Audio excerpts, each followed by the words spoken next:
kita telah melihat bagaimana kartel gula menyuap ilmuwan dan bagaimana korporasi memanipulasi label rendah gula untuk membajak rasa aman kita. Namun, kejahatan terbesar dari industri makanan ini bukanlah kebohongan di atas kertas kemasan.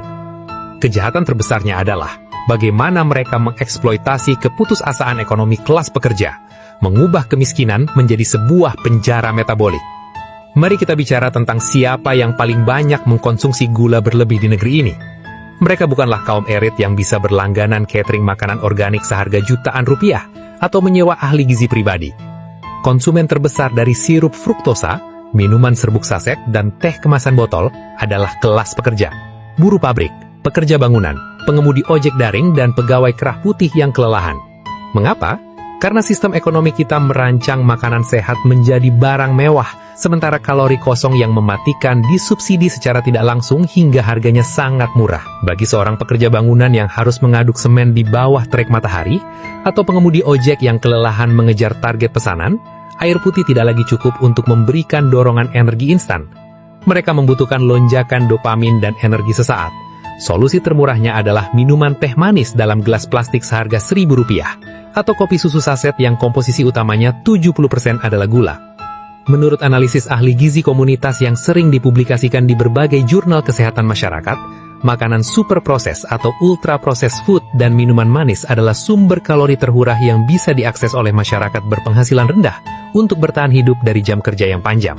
Industri F&B sangat menyadari pola ketergantungan ini. Mereka menempatkan produk-produk racun manis ini di setiap sudut jalan, dari warung sembako hingga rak paling depan di kasir minimarket. Mereka menjebak kelas pekerja dalam siklus kecanduan energi instan yang berujung pada kebangkrutan fisik. Hasil dari eksploitasi harian ini menciptakan sebuah pandemi senyap yang jauh lebih mematikan dan berlangsung lebih lama daripada virus apapun. Kita sedang melihat generasi muda Indonesia yang membusuk dari dalam sebelum mereka mencapai usia paruh baya.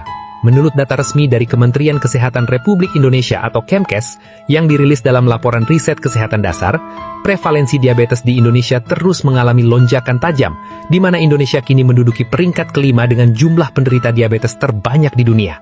Lebih mengerikan lagi, penyakit ini tidak lagi memonopoli orang tua.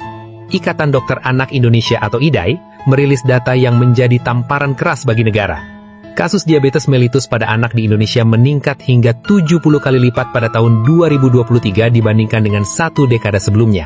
Anak-anak yang ginjal dan pankreasnya masih dalam masa pertumbuhan secara brutal dihancurkan oleh gempuran susu formula tinggi gula tambahan, sereal coklat yang dipasarkan sebagai sarapan sehat, hingga minuman boba dan teh susu yang sudah menjadi bagian dari gaya hidup normal.